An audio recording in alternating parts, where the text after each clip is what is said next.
this shit up. Boom. Tap in. And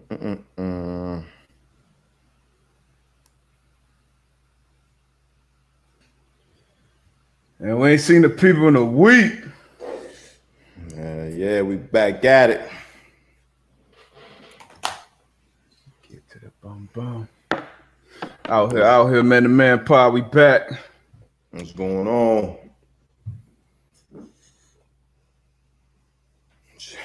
Switch up the background on. Okay.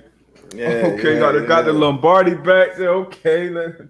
Had to revive these folks, man. Switch it up on their ass one time. You know what I'm saying? Man, how was y'all Valentine's Day? I mean, was y'all happy? I get what y'all want. I was just joking, man. What you did for V-Day, man?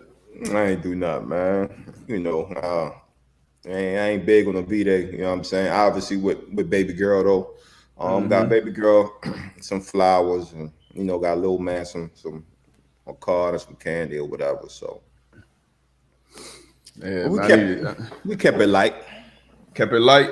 Yeah. How about you? Man, I was over here with the girls, man. I need to get a Valentine, man. I need some relationship advice, man. Hey, man, y'all single. I'm trying to get like you, man. I need to, I need to settle down and get married and shit, man. It's about that time. About that time, man. Single ladies, man. D-Buck, man. Nah. Eligible bachelor, man. Y'all send y'all resumes to the man. Nah, chill. I'm gonna chill. Man. But how was your week though, man? We've been going for a week, man. What you been up to? Man, week was good, man. Just been chilling, man. Enjoying the fam. I told you, man. I've been jumping on this Peloton 6:30 in the a.m. I see that. So that's been a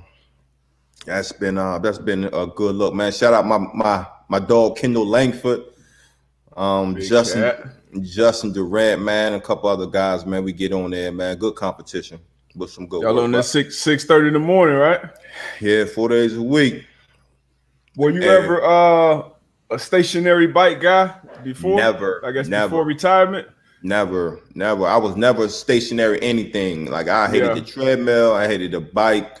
I always felt as though I needed to be moving, man. But now, being able to go in the little gym, man, get on there and get a good 30-minute workout, get a good sweat. Shit. If anybody on Peloton, man, y'all find me. AB41. AB41. Man, I gotta get me one, man. Yeah, get you I'm the same way with the stationary shit though, man. I tried during this quarantine. I tried my group chat. We had a 2 mile a day challenge for 30 days straight. Yeah, and that was the first time I even went like running. Like I don't even do the running. Usually basketball, my cardio. If I'm not playing football or something. But I'm gonna have to get with it, man. I'm gonna have to get with the program, man. Yeah, even with the running, man, it's 2 miles is my max. Max. I'll be seeing people they running 5-6 miles. 2 miles is my max. Shit, I hit that mile marker. Shit, wherever I'm at, I'm turning around. Turning around. Back home. I feel that I got to get with the biking though. I do like the bike. Yeah. I heard it's good for your brain too, man.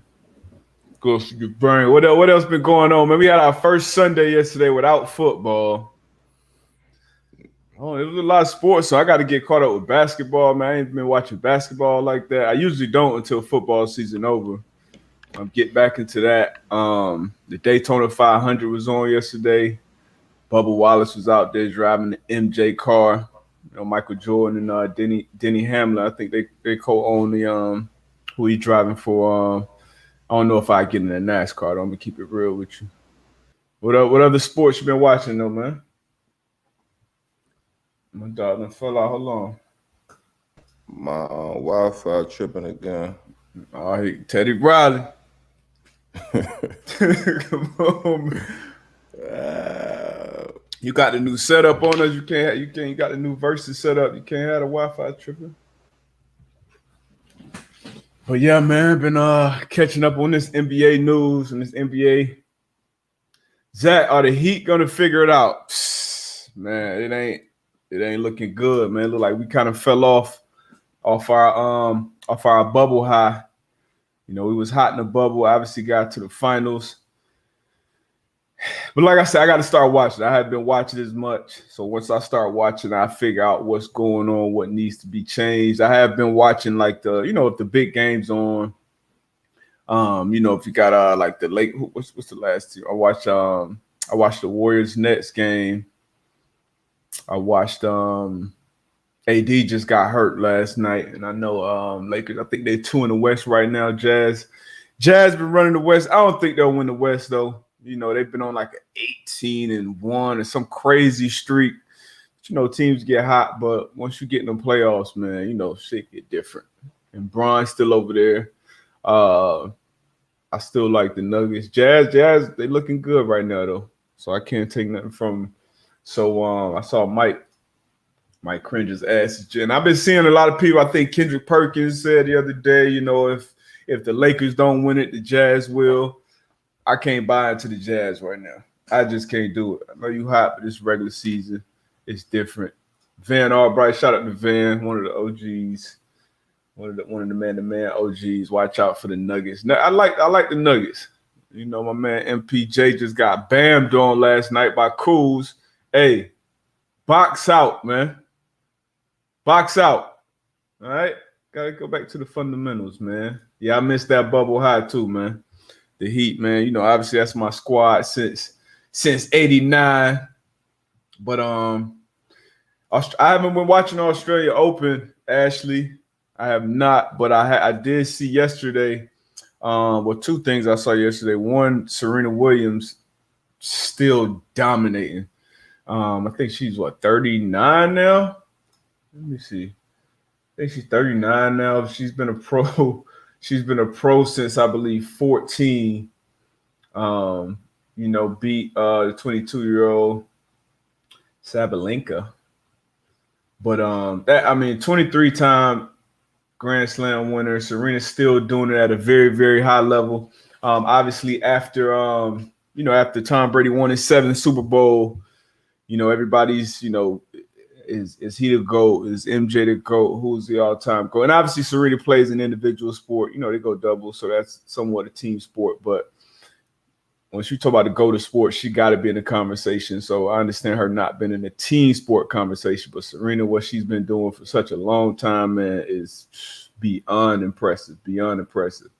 Who else we got? What else we got? Good question, Mike. And I want anybody to answer this. Mike Crin.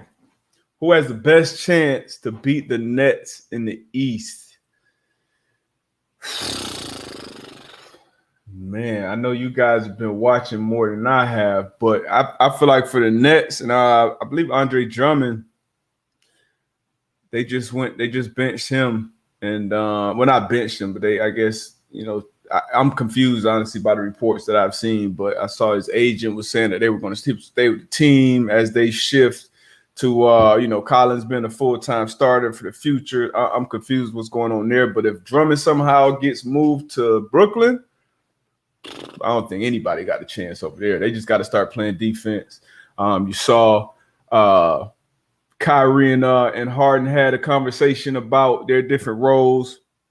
You know, hey, Kyrie, from the reports, Kyrie looked at Harden and said, hey, you the point guard, I'll play the 2. So if those guys figure out their roles, obviously they're both hoopers.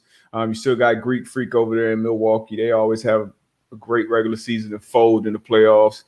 You got Joel Embiid in the Sixers, and Embiid's been playing like an MVP, you know, from damn near the beginning. I have been peeping that. You know, I see the big games, I see the reports, I see things, but I'm back. So if I had to give somebody a best shot, AB.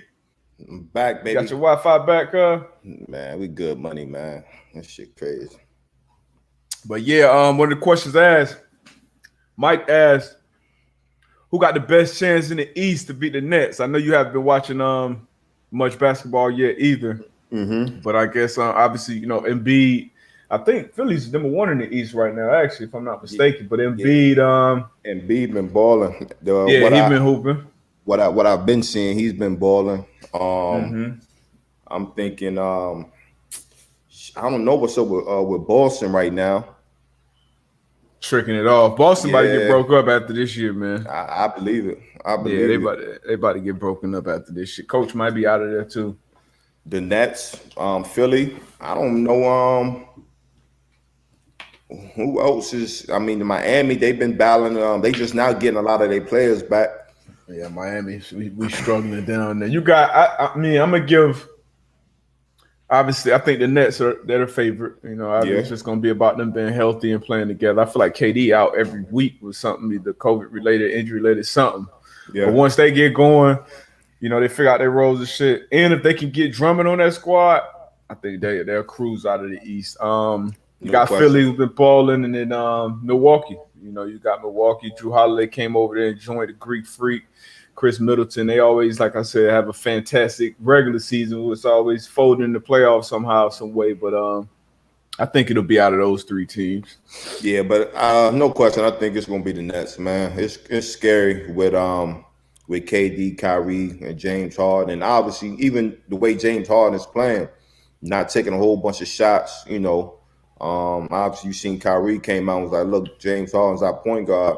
Mm-hmm. So when you got James Harden, you know, dishing out 14, 15 assists, and just knowing that, you know, he can give you 40 piece easily, I think that's just a scary scenario, man, with them 3 guys on the court. 3 walking buckets. Easy. So in the finals, right? Yeah. 6 seconds left. Yeah. Y'all KD. Down 2. Y'all down 2. The Nets. You the coach. Who you drawing up a play for? Kyrie, Harden, or KD? KD. KD? Yeah. KD. I might have to go with Byrie, man. I mean, yeah, you go Byron. His bag. You know what? Honestly, I'm gonna go who got the matchup, man. Yeah, but I mean, you got to think about it. KD always gonna have he's always gonna have that matchup. Just with him being 7-1 and what's in his bag, like you hurt either way. You know what I'm saying? Like you can put a strong defender on him, but that strong defender might be like a PJ Tucker who's 6, whatever. You know what I'm saying? You still gonna be in a tough bind with KD. You know what I mean? Don't get it wrong. Don't get it twisted. Kyrie, he got the shit with him. You know what I'm saying? Shit, Harden too. Yeah, but that's what I'm saying. So if KD's likely to have the best defender on him. Let's say they playing the Lakers in the final and KD got AD on him or Bron on him. Like the 2 other guys gonna have a weaker matchup. No question. So I'm going that weaker matchup. You're not wrong with whoever you go. Like, you know what I'm saying? I love to be in that situation. You know what I'm saying? And then you got Joe Harris sitting in the damn corner waiting to, man. Yeah, so that's a great situation, man. I see them and the Lakers going to the finals. You see Lakers running it back? Yeah, I see them getting back there. No, I'm talking about running it back. Are they gonna win it? Oh, run it back. Yeah, shit. I'm gonna put my money on the Lakers.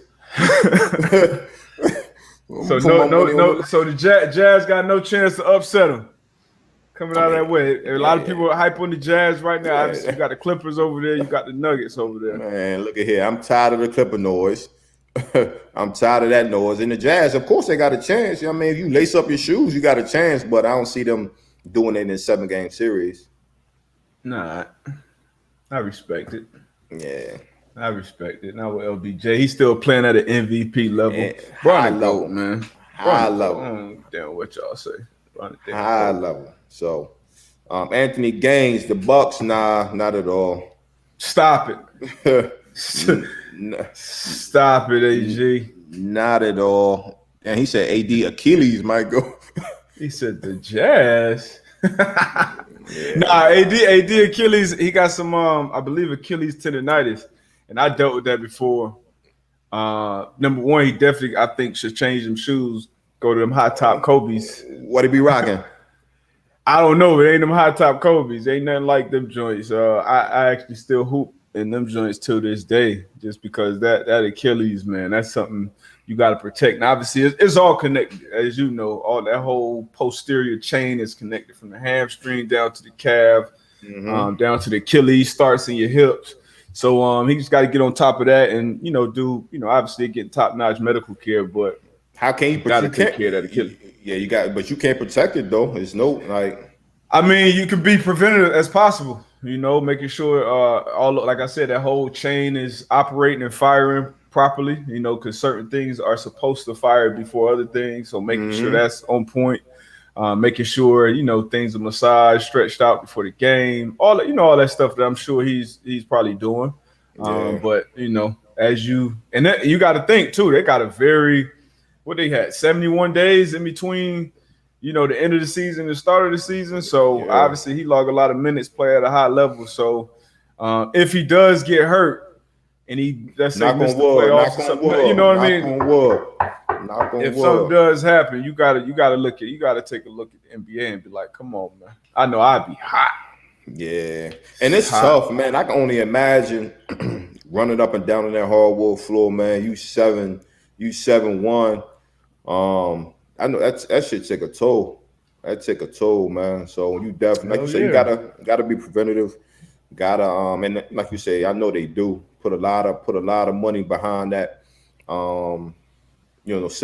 You know what I'm saying? So how you feel about them having an all-star game, man? You saw Bron was hot about that. Yeah, and then you having it in Atlanta where that shit wide open. I think they should have did away with the All-Star game this year. I think they could have maybe got creative with it. But it's a big business, bro. Big business. And again, man, that kind of just as players, it's like, okay, you talking about safety. And obviously, the pandemic is still brewing, and then we gonna have All-Star in a place where. It's been wide open for all year. Wow, yeah. So like you just kind of question not saying that they not looking out for the safety of the players, but you just kind of question like, what's the why? Like really why? Like why? So that moolah ain't nothing more important than the moolah. Yeah. But yeah, man. We'll see, man. Let's move on to football, man. Well, before we get to football, we had the Daytona 500 yesterday. Like I said, I don't watch much of NASCAR. I do watch the news. Obviously, I saw my Twitter timeline. Bubba Wallace was out there driving MJ's car. Car owned by MJ and Denny Hamlin. And I saw that he made some Black history. It is Black History Year, so he's the first Black driver to lead a lap in the Daytona 500. So shout out to Bubba, man. Salute, man. And MJ. Yeah, Bubba been doing some good things, man. And before MJ, man, we was kind of talking about it in text, man. Brad Dowdy? Yeah. He's been in the NASCAR game, for a minute. And again, like I said, I don't follow NASCAR. I'm not a huge NASCAR fan, but him coming from the NBA, going to the NASCAR and making some big moves. Shout out to him as well. Like you said, been there for a minute. Black History Year, so. For sure. Did you ever go to? I know you were in Indy for a minute. Did you ever go to Indy 500? I did not. That's one thing. That's one thing I think I kind of regret, like leaving Indy. But you got to think that was always like around Memorial Day weekend, like what I'm saying. One year. Yeah, I won't stand in Indy Memorial Day weekend. Nah, like I'm good. I feel you. I went 1 year, and that I ain't gonna lie, that shit was dope. It was dope. That shit was live, man. I went to I think it was a couple days before when they do like the practice shit, and I think the Colts had an event or something. I went and just to see them practice and just see how fast some cars be flying by. Yeah. And then going out there before the race, got a chance to see the cars, the different drivers, see the pit crew and how they work. I fake kiss the bricks. So you're supposed to kiss the bricks where it's like a starting line. Motherfuckers really out there kissing the brick. That was like a tradition. So I, hit him with a little pump fake for a picture. Put the face in it. But that should be done. And then how many people be there? Yeah. Man, I want to say it was the 100th or the whatever it was, but it was a significant year, and it was like it's the largest spectator sport in the world. I want to say it was like 300,000-400,000, something crazy like that. Obviously, that's unimaginable now with COVID, but just to see that many people, you saw all type of people, celebrities and shit there. But see how many people, how many fans in the stands, and then see those cars. It was dope, man. It was definitely much doper than anything I would thought it would have been. But if you ever back out in Indy Memorial Day weekend, man, go out there and kiss the bricks, man. Nah, I hear you, man. Yeah, man, it's definitely dope being out here in Charlotte, man. It's big. A lot of NASCAR drivers out here, you know what I mean? So, but I've never had that interest to really be like, look, I'm gonna go to a NASCAR race or whatever. You ever played the video game back in the day? Nah. Oh man, I used to have that video. I used to be rocking Jeff Gordon. Man, for me, it was at 2-4. Mike Tyson Punch Out, Sonic. Head. Duck Hunt when Nintendo first came out. Sonic on the Sega? On the Sega, yeah. So for real, for me, like I've never been a huge video game guy. You know what I'm saying? So I think after it was Nintendo, because my big bro had one. So the biggest, and then I got the Sega, and I got the PlayStation, the first PlayStation, but really didn't rock with it. You know what I'm saying? And since then, PlayStation, I was like Crash Bandicoot. Yeah. And it was another game I used to always play too. I played every system. Yeah, everyone. Bro, I was that guy in school going at somebody's room and everybody in there playing the video game. That shit used to blow me, man. I'm like, come on, man. Like, we can't do this for 6 hours in a day, man. Like, bro, y'all text me when y'all ready to move around or something. It was never my thing. I don't know how, man. Like obviously had a bunch of siblings, cousins. It was nothing better than getting that, and for the parents, since there was so many of us, you buy us one gift, one system, whether it's a Sega, PlayStation, Dreamcast, PS2, whatever it was, and everybody happy for that holiday. So it was the best move. We used to play games for Mario Kart. That's probably my all-time favorite video game. It's probably Mario Kart, bro. Yeah. Just running down that jump. What was it? Contra, Mega Man, 007. Come on, man. You missed out a big part of your childhood, man. Bro, I couldn't do it. I was never the child that could sit down for that long. And the video game just couldn't keep my interest. That was just me, man. And hope y'all drop some of y'all favorite video games in here, man. I gotta see PS2, Eddie George, Golden Eye was the shit. You get that gold gun, it was a wrap. Chelsea on here, she a damn fool, bro. What she talking about? Streets of Rage. I ain't play that one, Ashley. What's that? Streets of Rage, Killer Instinct. Killer Instinct was my shit too. I used to go to the arcade and that Mortal Kombat. That was my shit right there. Mortal Kombat was, I played with one literally since Mortal Kombat came out. Street Fighter was that. If I got on Mortal Kombat right now, I'm playing with one character, Scorpion. I don't know nobody else moves. I'm gonna get on there and figure out that get over here. E Honda was real. That shit was a cheat code. And then what my man with the long arm, the Haslam. Dazlim? Dazlim. Yeah. Dazlim was that dude. Yeah. All right, man. What else we got? So football, man. Let's get to this football talk, bro. Man. Let me get to the most surprising news. The news that we wouldn't expect it going into this offseason. Russell Wilson.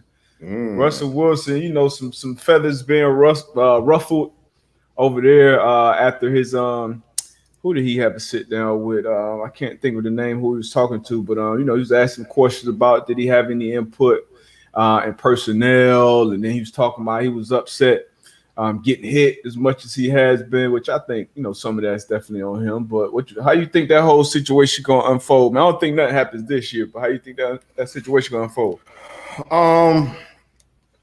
I think Russell he's gonna be there, and I just think with him having that conversation, I think he just, nudging the organization. Look, you know what I'm saying? Like I'm getting up there in age. I can't run around in the backfield like I used to prolong the plays. You know what I mean? If you played against Russ, if you've seen Russ, it just seems like that's part of their package. Like, some shit break down, run around in the back, and receivers, y'all get open, you throw it, you know what I'm saying? So obviously as he's getting up there in age, that's not going to happen. So I just think this is an eye-opener for the organization. Russ is like, look, this is what I'm unhappy with. Let's see if we can make some changes. And like you said, obviously this year or next year, just coming up season, he'll be there. But 2 to 3 years from now, it might be a mutual thing, honestly. Organization might be like, maybe we can part ways. So, but I feel as though next couple of years, man, Russ, he'll still be out there in Seattle. Yeah, I feel like the same thing, man. He's just trying to, because he's been the PC guy, always giving the right answers, and, never really saying much, always ending the interview, hey man, go Hawks, and fresh off. Once again, congratulations on winning that the Walter Payton Man of the Year. Yeah, salute. But last year they started off so hot, man. They looked like a favorite to make a run in the playoffs. He looked like an MVP favorite first half of the season, and it shit just kind of fell off a cliff, man. So I'm sure he was kind of frustrated that he's been sacked as much or more than most other quarterbacks in the league. And like I said, some of that's on him. Some of that is on him, and and this is how it is with most quarterbacks. Usually the best part of your game is going to be a part of your detriment. If you make a bunch of, dangerous throws, if you're a quote unquote gunslinger, you're probably going to throw a bunch of picks. If you scramble around a lot, you're probably going to get hit a lot. So that's what's been happening with him. So I think he's going to have to adjust his play. And, they haven't spent a bunch of money. You think about his career over the years, they haven't spent a bunch of money on that O-line. And why? I mean, because they think they got a magician back there, I guess. Exactly. So front office like, well, shit, you can get it done. I've seen you get it done without a strong O-line. So again, like you said, I think it's a nudge to the organization. I don't want to call my guys out because I rock on my O-line, but we got to make some changes. We got to make some changes soon. Yeah. I mean, I feel him. And I think my personal opinion is, not only just quarterbacks should have input, quarterbacks for sure, because, they are the most important, player on your team more times than not. And the coaches, the front office personnel, like they can only know and have so much information on, different prospects, different players, whether it be free agents, whether it be draft pick.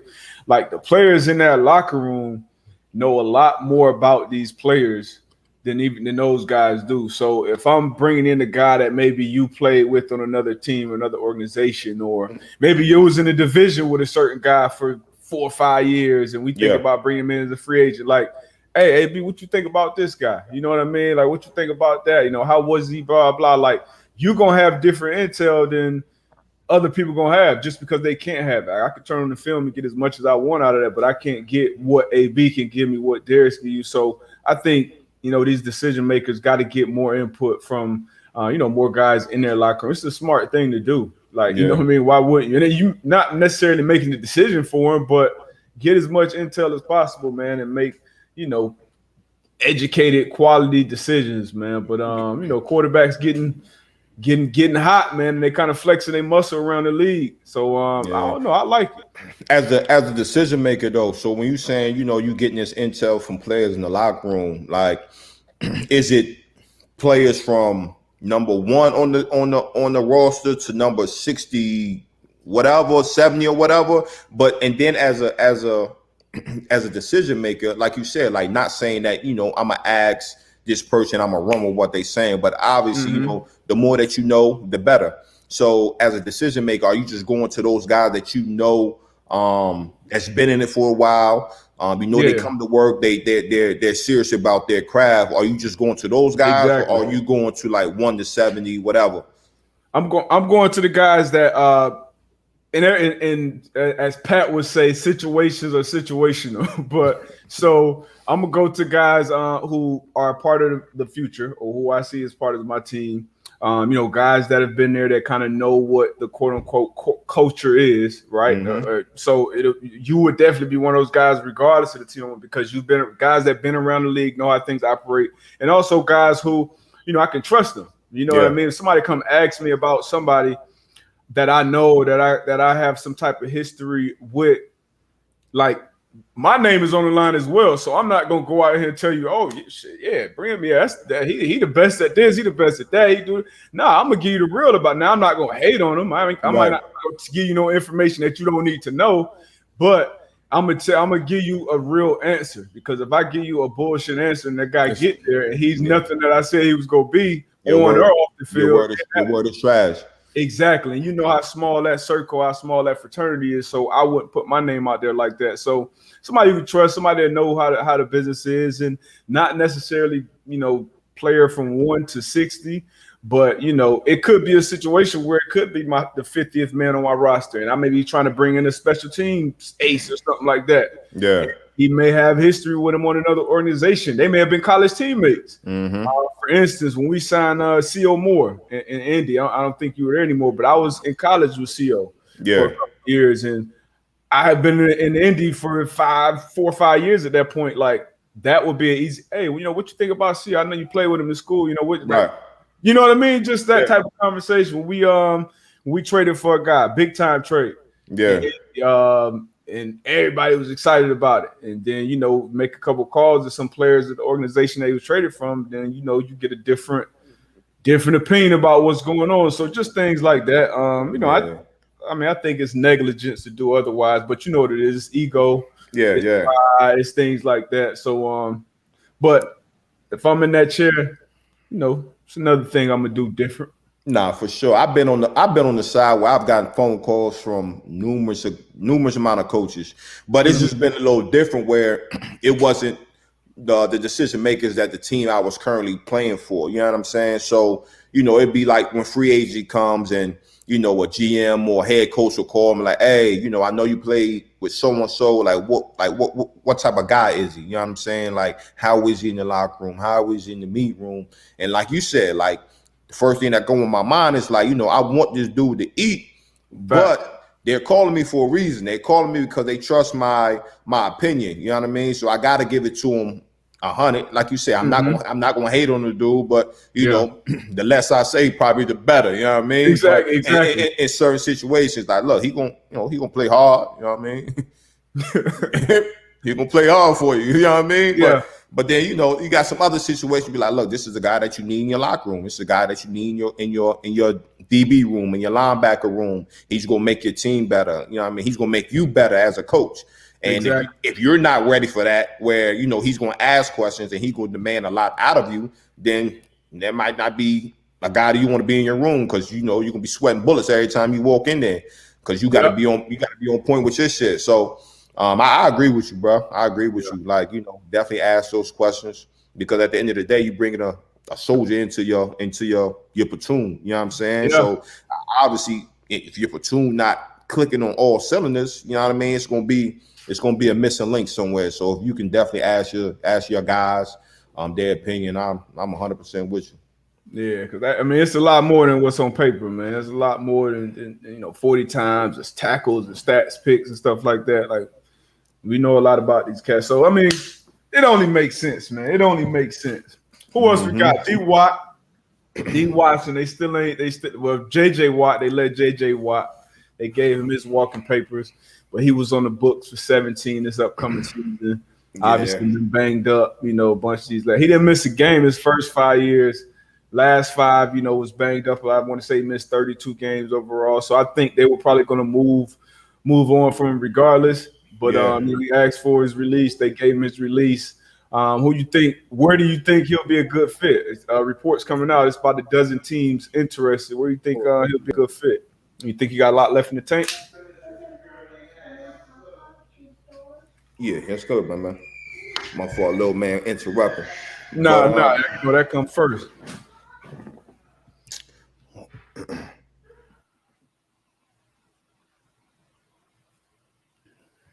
Zach wanted him to go to Buffalo.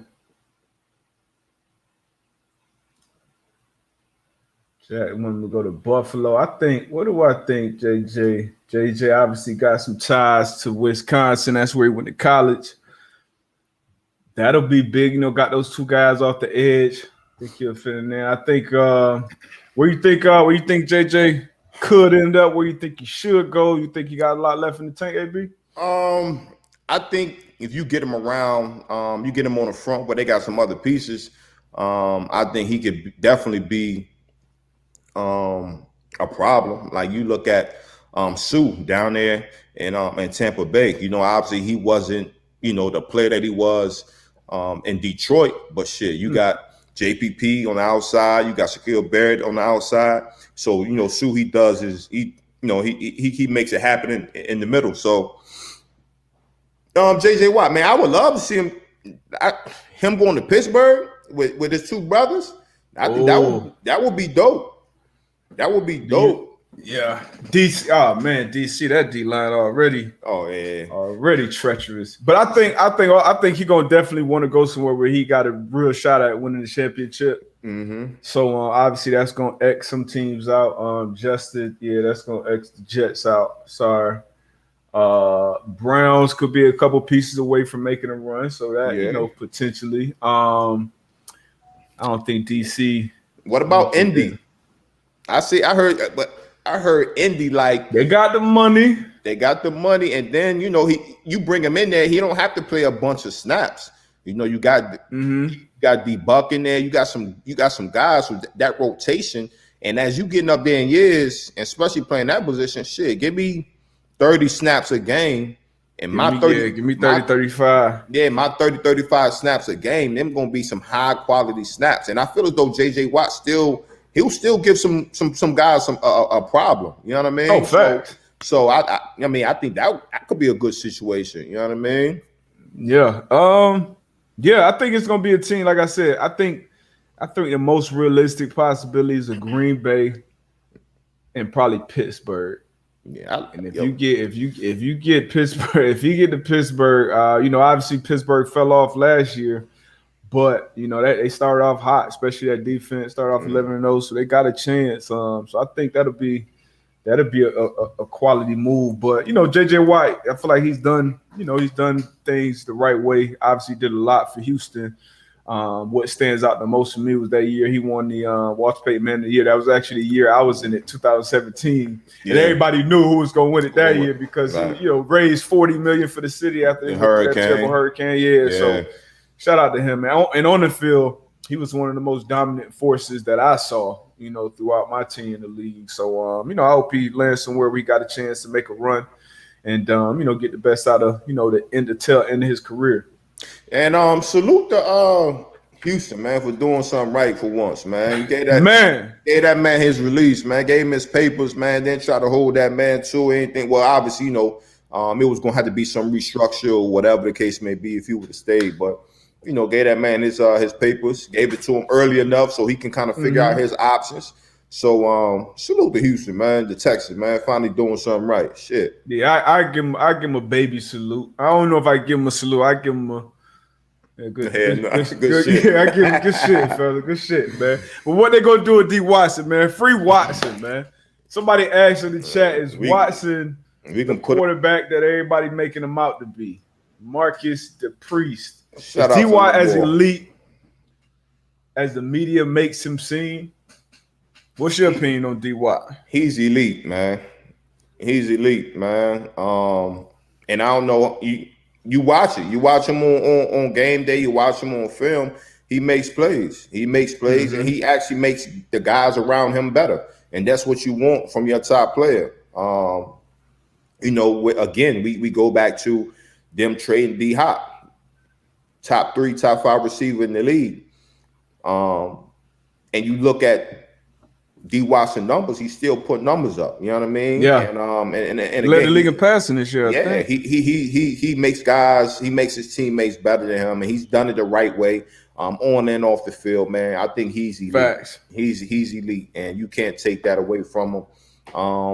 Do I think that I hope they free him, but I don't know, man. They pressing the issue, saying like, man, we not doing that. So unless some teams come out with a package that they can't turn down, sorry to say, but D. Watson might be in Houston again next year, man. Oh man, free! I'm yelling. I'm yelling free Watson till it's backwards.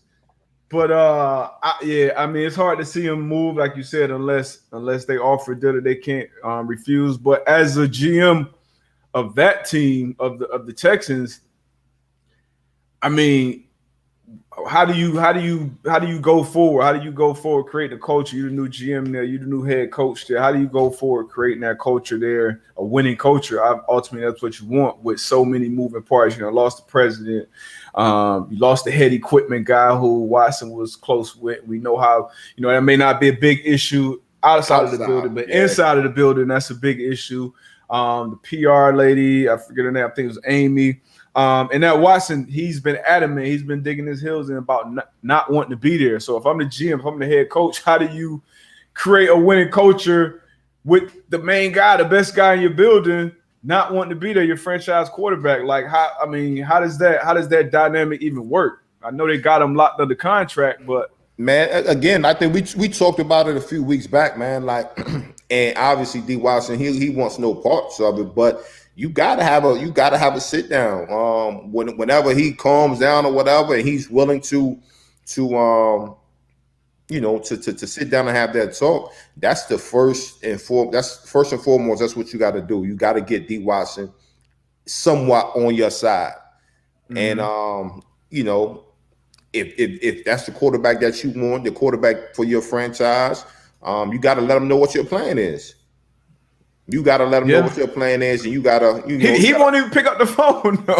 That's what I'm saying. I'm like, you got to hope you can get that conversation, but D. Watson doing move him, man. I mean, shit, we all want him to see him move, but I'm not even talking about what we want. I'm talking about if I'm sitting in that chair, you just gave me the job. You just hired me to be the GM. Boy, stop it. If you that GM, you're not about to let him walk out that door. Look, bro, I done called you 4-5 times. All right, man. I'm calling your agent. Hey, y'all find the best deal. We want at least 3 firsts and a starter for him. I need 3 firsts and a pick 'em. So shit, you give me 3 firsts and I get to pick a player off your roster. I mean, I'm taking that. Obviously, the dude led the league in pass yards. I want to say he completed like 70% of his passes, and y'all still went 4-12. So they don't have any draft picks coming up. They got a messed up cap situation. I'm trading them. I'm getting as much capital back as possible, and I put together a 2-3 year plan to rebuild, man. So you just said 3 first rounds and let me pick a player. Now, what organization let you come in their locker room and pick a player? Like, ain't nobody about to do that. Hey, one that want Watson. Shit, I mean, especially now. With things going, we don't know how long, COVID going to be affected, scouting and combines and things like that. So I feel like, honestly, the draft is going to be a lot different without the things that's usually in place. You got guys that are opted out. You haven't seen them for over a year, 19 months, they ain't playing the field. So now it's really going to come down to that front office who can really do their thing in that. So, yeah, man, take these first round picks, man. Have these shits bust anyway. Hypothetically speaking, right? Let's pick a team, right? 49ers. Nah. The Saints. Okay, you got the Saints. So you talking about, I give you 3 first rounders and a pick 'em. and you like, and the Texans like, well, I need to be able to come in your locker room and pick out my player that I want. So obviously, who would that player be for you? For the Saints? Yeah. Kamara? Right. So the Saints gonna be like, all right, man. It was nice talking to you, man. Like, I mean, I get it, man. Yeah, you gotta ask a lot for D-Watt. It's a franchise quarterback. He already locked up. You got to, but he's 25. I see the 3 first rounders. I definitely see that. But let me come in and pick my player. All right, so you can pick a player, but this guy's off limit. Kamara, 41, he off limit. You come in and get, you get a lot of more. You Jameis get one of these linemen.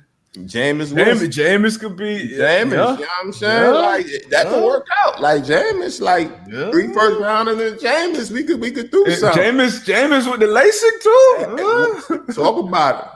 Oh no! Hey, we'll see. We'll see. I think if a deal do come through, it's gonna be something, kind of unprecedented. You saw Jalen Ramsey go for 2 first plus, and he wasn't even under contract yet. You saw Jamal Adams go for 2 first. Yeah. Did Stafford just go for 2 first? What did Matt Stafford? What did he go I think he went for 2 first. But I know it was some, it was it was money staggered for golf too. It was staggered. Yeah, so yeah. I mean, if you're the Texans, you got to make a deal, man. I mean, you don't want to be there. I hope he get out of there, but I mean, it's going to be tough. It's going to be. They have been adamant about not moving him being their quarterback, though. Yeah, they have been adamant, but we're gonna see who wins that. Who wins that standoff. Because Watson is everything we done heard. He's been adamant as well. So nobody ain't going that. We're not putting Mike Thomas in that deal. But standing that division, the Jaguars, Urban Meyer, obviously already making noise. When they announced their whole staff, with the hire of and he may actually had some people on that staff before I get to Chris Doyle. But he had some people on that staff. Charlie Strong, I believe he was the assistant head coach and like the inside linebackers coach as well. They actually hired a nickels coach, like a DB coach, just for the nickels, which I thought was pretty dope. Man, you would love that position right there, boy. What? I'm telling you, because all you gotta do is focus on the nickels. That's it, bro. Oh man. So once I saw that, I said, okay, Urban doing some things, right. But the Chris Doyle, man. Yeah. You hired Chris Doyle, coach who has, first before we even get to the racist shit, this dude put 13 players in the hospital, 13 college players. Now he not caring about them, like, man. Bro, if college football programs, like the type of shit we all go through from winter workouts and all that other shit, for you to put 13 players in the hospital, that's crazy. That's crazy. You got to be doing some wild shit, man. That's crazy. He hired him and obviously got, crazy pushback and backlash to the point where Chris Doyle resigned. But how do you feel like that's going to affect the locker room going forward? People around that organization with Urban Meyer. Already some question marks coming in, but how do you think that's going to affect his whole tenure there? I don't, as of right now, I don't think it'll affect as much. You know what I mean? I think it was a lot of rumblings with the hire, but with the everybody comment on the hiring, his resignation. So right now, I just think it's up to Urban Meyer what he wants his locker room to be, how he goes about it from here. Obviously, trying to create the environment that you want, to create a winning environment. So it's up to Urban Meyer. Obviously, the places that he's been, it's been some talks or some things going on. But right now, it's in his hands. The ball is in his court. You're going to be a leader of men. So we need you to lead men. Yeah. So I think the ball is in his court, man. It can go either way. It could go up, it could go down. So we'll see. How you think? We'll see. I mean, I kind of feel the same way. They want to win. They want to win down there. Obviously, you got to change. You got the first pick in the draft. Everybody assumes it's going to be Trevor Lawrence. I do too. So you got a young quarterback. Don't expect to win this year, but as long as we see building, we see progress, and you're, handling the locker room, the men, the grown ass men in there the right way. And your staff as well. You got to put the right the strength coach is obviously a huge part of your staff. So, I think I think he'll be all right though, as long as he doing shit from the jump the right way. But he's left a lot of programs, although they be college programs, and he's had some scandal everywhere he's been. So you got to deal with less of that in the NFL, but. We'll see. You familiar with any of his his coaching staff? Nah, like I said, I know Bob Sutton. The GM Trent Baalke. He the one who brought me in to San Fran after I left Indy. Okay. But other than that, I'm not really too familiar with the coaching staff. So what did you think? Obviously, Urban Meyer said, you know, they were good friends. Obviously, you know, it's part of that, you know, the good boy system, you know me, my guy, regardless of what, you know, regardless of what your history is, you know what I mean? You my guy, so I'm gonna give you an opportunity. You know, I know there's a lot of people that was pushing back, like, yo, like, you know, people deserve second chances and whatever the case may be. How did you initially feel about the hire? And I heard about I remember his story, hearing about his story, and I don't pay attention that much college football, so I didn't look into it that much. But I remember hearing about it, like, damn. Once again, the 13 players, and then you heard multiple players come out and say, you know, he had some racial things and some racist stuff, and like I said, I didn't look into the details of it, but once you have a long line of that, like I'm a big believer in second chances. You know, people fuck up, especially if it's younger players and stuff like that. But if you got a consistent, you know, thing about your decade plus, you got a real track record. I mean, that's different. That's different than messing up one time, something in the heat of the moment, something happened. But like, you got a track record of this, and obviously you sending 13 players in on a college level. That's not a guy that I'm gonna bring on my staff. I vetted him. I did this. I did that. Yeah, you known him for 20 years. Like, how much vet you gonna do for a guy you know 20 years? So definitely part of that good old boys club. It's a bunch of people who are deserving of that opportunity, I'm sure. It was you know, typical Urban Meyer. You know, he had a guy on his staff in Ohio State who he knew was beating on his wife and doing all type of other shit. So it's not like I was shocked by it. You know, it's just part of how it go. I think he got a quick lesson. Okay, this shit a little different in NFL. Like, people go, you know, it's a lot more eyes, a lot more people speaking on it. They're gonna look people up, especially in the climate that we're in today. Like, you got to read the room, Herb. Like, he just came from TV. So, you know, he was doing TV for, I want to say, a year plus. So he know kind of what's so, but he learned real quick that the shit hit different on the NFL level. So I'm sure he gave old Doyle a call, like, hey, bro, I tried to, you know, slip you in there, but it ain't gonna happen. I'm gonna need you to. But I think they said Doyle is the one that kind of initiated it. Yeah. You believe that shit you want to. You don't think so? It's like, bro, man, this shit hot right now, bro. You know, I'm gonna go ahead and dial this one, bro. Man, Irv hit that boy, man. Like, hey, I tried, bro. I told you I was gonna try. I tried. You can't say I did. shit hot, and it ain't like, you know, he caught the. I want to say he got bought out when he left on the Hawkeyes. They gave him like $1 million plus.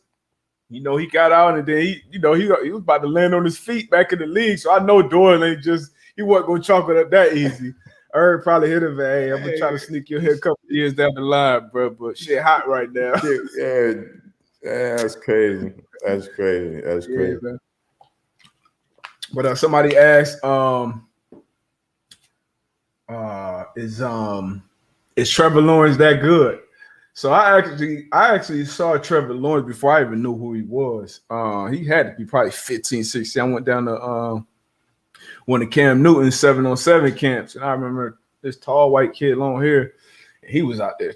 So I seen him from then, and then obviously going to Clemson, and then getting a starting job over the guy. I can't think of his name right now, but he was damn near Heisman candidate who he took the job for, raised a lot of eyebrows. He went on to win the Natty his freshman year. And he's been winning it ever since. He's been under that spotlight from day one. I feel like he's showing up and has shown he's checked every box, you know, from then on. I watched his pro day, his workout.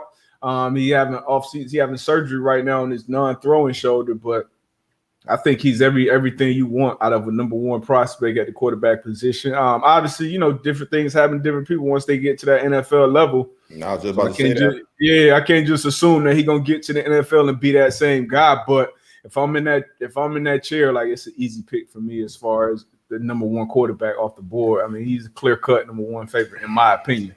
So is he that good? In my opinion, yes. But we'll see. And we can only base him off what we've seen. Exactly. You feel what I'm saying? So a lot of people try to project like, is he going to be the same player in the league as he was in college? Shit, we don't know. You know what I'm saying? Never know. But what we've seen in college, the brother is good. You know what I mean? So now, if the Jags do take him with the number 1 pick, it's their job to surround him with the talent that he could be successful like he was on the college ranks, man. So So again, he's definitely talented. Makes all the throws, athletic, can beat you with the feet, and then obviously him being able to come in, like you said, win that position as a freshman, take him to the natty, above the shoulders is there. You know what I mean? With that playing that position, and you have to be mentally locked in at all times. You can't have no lulls. Yeah. So. And what won me over too was this year, when they were talking about college football not being played, and obviously he was a guy who I don't think if he took another snap this year, he would have still been the number 1 pick. So he was, on the front lines trying to get them back to playing, even going out and doing a pro day, going out and throw before, knowing he needs surgery, put off surgery, moved his pro day up to throw. And then listening to him talk, like he was just like, I just always dreamed of this. I wanted to do everything that the other guys are doing. So, just that type of mindset, wanting to go out there and compete at every opportunity, every corner. That's the type of shit I like. As a teammate, if I was going to be a teammate of his, if I was going to be a guy that's drafting him, he checked every box for me. So, absolutely. I don't know much about Zach Wilson. Somebody asked about Zach Wilson. I saw Justin Fields play a lot. Love Justin Fields. But before we wrap up, we'll answer this question from Van. Van, all right. Have you ever played with a known racist teammate or coaches? I have not. Not a known. Yeah. I have not. Yeah, I haven't. Let me think. Nah. I mean, it's been some people I've had questions about. Some questionable things, but no known. I can't say that. Known teammates, known coaches. I can't say that. But when you come in that building, if that is you gotta do a good job of hiding. Yeah. I don't know if you could hide it for 6-7 months. Yeah. Every day we seen somebody every day. Yeah. You gonna say something, do something to make somebody act like, we spend a lot of time around each other. Hey, we need coach. We need this meeting. Y'all step out real quick. Real quick. We need to rap. But yeah, we gotta holler at them real quick. But So yeah, man. But shit, it's about that time. Appreciate y'all checking in, man. Y'all rocking with us.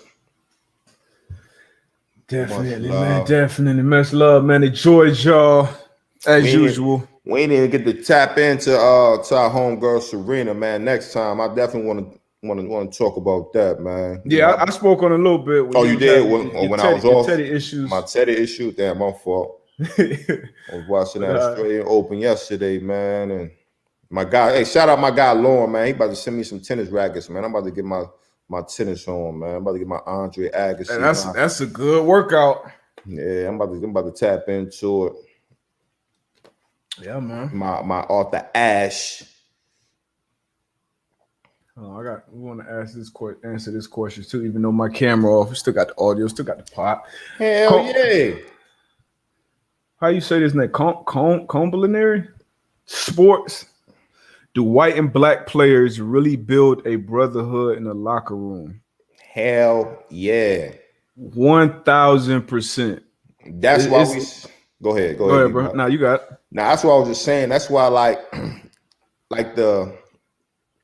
that's why a lot of guys say like when they leave the game, that's why they miss it so much. You know what I mean? Because facts. The outside world, not saying that you can't have that brotherhood. It's just different. Again, like we were just stating, where you're around guys during the season more than you are your family. You know what I mean? So now I got a guy that's locker that's beside mine. We're going through the same shit.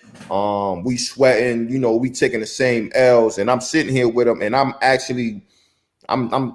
finding out about his life, where he grew up at, how he grew up, his wife, his kids' names. You know what I mean? So regardless of color, you know what I mean? Like, this is my brother. You know what I mean? Like, yo, like, why you down today, man? You different today. Like, you not talking. Like, what's up? Like, now we talking about personal issues. So regardless of color, it's like, yo, like, I care for you. You know what I mean? Genuinely. It's a genuine care. So yeah, man, like, I've got Phil Dawson, you know, even like Pat McAfee, you know what I mean? I can go down the line. My man Blaine Gabbert, when he was in AZ, after every game, we sat down at a restaurant and just chopped it up about life. You know what I mean? So definitely, man, you know, black big and white, fact. It's a brotherhood. It's a brotherhood. Yeah, big. It's something about common suffering that brings people together different. And you know, obviously, you know, y'all see the lights, the camera, the jerseys, the money, all that shit is great. It's a great part of it. But you know, them training camps, some long dog days, you know, losing 4 or 5 games in a row and everybody outside the building talking shit about you. You know, all that shit bring you closer together. So even my guy Joe Haig just went out there and won a, you know, O-lineman. We were teammates for years in Indy, but that was like my locker mate. And that's sometimes the coaches set it up like that, where you sitting next to guys that you normally probably wouldn't, you know, be kicking it like that. So Joe Haig was my locker mate. Denzel Good, O-lineman out there in Oakland. So you definitely build a different type of brotherhood, man. So yeah, that shit definitely not, you know, it ain't fake. You know, that you're not gonna get along with everybody in that locker room the same. You know what I mean? You got 52, you know, 60 other guys in the locker room. Definitely probably not gonna see eye to eye with some things, but you know, you definitely, you know, you click up with certain guys, you come across other guys, like the locker room, man. If the world was more like a lot of locker rooms, it'd be a much better place, man. So Zach, what HBCU you went to, Zach? Shout out, what? I didn't know HBCUs had lacrosse. Yeah, some do. I had lacrosse at Howard. Yeah, but it was a club sport. Okay. Yeah, but I ain't gonna lie. We only had women's sport though. UDC. Okay. I ain't gonna lie. I didn't know what lacrosse was till I got to college. It's crazy. They got that nice too. Yeah. Field hockey. UDC. What's that? What college is that? University. I want to say DC. Okay, that's what started in 2013. Okay, but yeah, man, y'all go holler at Pat, man. Brother, y'all go holler at Pat. Go jump on this show, man. You know, we'll be back, man. We out of here. Peace. Boop, boop, boop, boop, boop.